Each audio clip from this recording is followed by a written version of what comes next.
John was a well-known correspondent, a man whose voice had carried the weight of wars, revolutions, and distant tragedies into the homes of millions. He married Mary when his career was already flourishing, and together they moved to a vast, restless city where ambition never slept. Their life seemed settled, even enviable, until silence began creeping into the spaces between them. The following year, their daughter was born.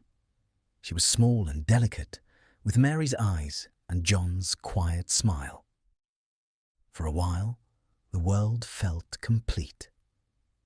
They moved to a quiet residence on 25th Avenue, a building that stood tall among others like it, indifferent to the secrets that would one day unfold within its walls. John developed a routine. Every afternoon after his work, he took long walks in the nearby park. The park was his refuge, a place where he could momentarily escape deadlines, headlines, and the pressure of always witnessing suffering from afar.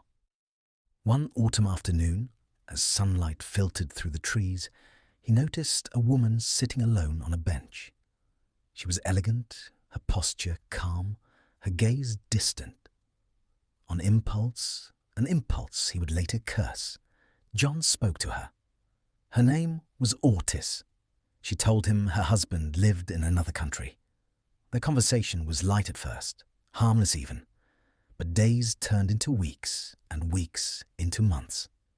They met again and again, sometimes in the park, sometimes in small cafes or theatres where faces disappeared into dim lights.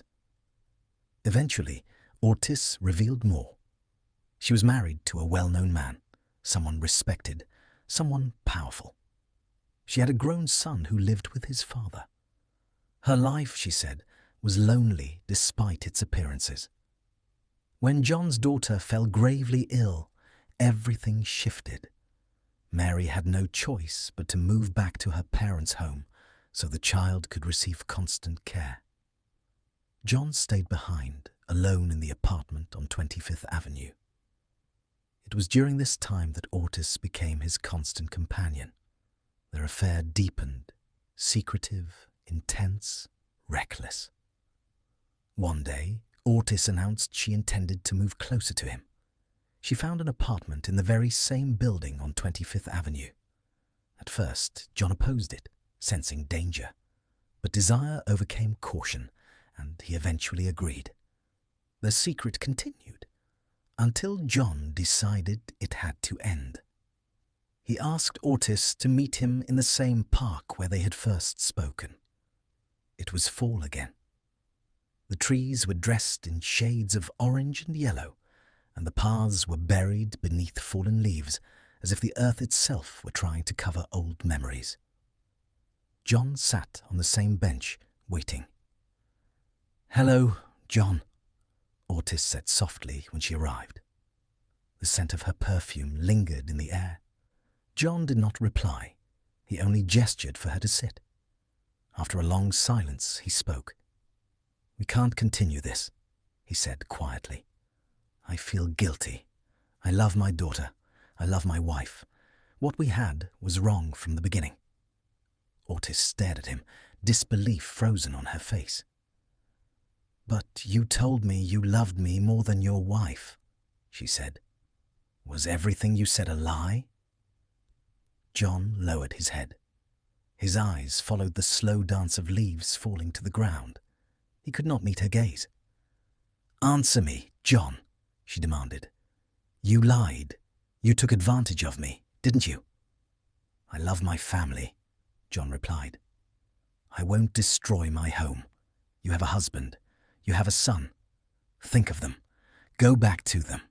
It's better for all of us." Tears streamed down Ortis's face.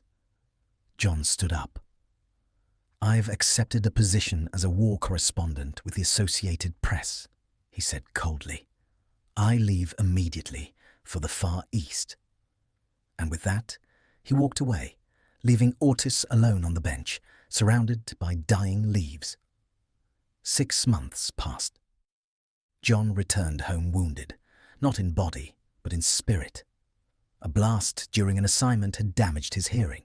Mary, loyal and patient, cared for him tirelessly, never once accusing, never once suspecting the truth. A year later, a small package arrived. It was addressed to Mary, bearing her father's name and address. That evening, after supper, Mary opened it. Inside was a beautifully decorated candy box containing chocolate creams, a handkerchief, and a small slip of paper. The note read, "With love to my daughter and her beautiful child." Mary smiled. She shared the candy with her daughter. That night, pain came suddenly. Violent retching, unbearable stomach cramps, endless vomiting. They were rushed to the hospital, but it was too late. Mary died that night. Her little daughter followed the next day. Detective Penning arrived at the hospital. The doctor handed him the laboratory results. "I want to speak to her husband," Penning said. "He's not here," the doctor replied. "Then who brought them in?" "Her friend." Mary's best friend, Lily, was brought in. Trembling, she explained how Mary had called her late at night, crying in pain, begging for help. "And her husband?" Penning asked. "He lost his hearing while reporting in the Far East," Lily said. "He's abroad for surgery." Later that day, Penning examined the handwriting on the box and the note. Dr. Moore, a chemist, analyzed the remaining candy. "Arsenic," he said, "in large quantities." John received the call. He returned immediately. Detective Penning showed him the box, the note, the handwriting. John stared at it. His face drained of color. His head dropped. "This is my fault," he whispered. "My family died because of my mistake. I know who wrote it." "Then tell us," Penning said. "Ortis." "Ortis?" the detective asked. "Who is she?" John closed his eyes. "The woman I betrayed my wife with." And in that moment, John understood the cruelest truth of all. The wars he had covered had not destroyed him, but the one he created at home had cost him everything.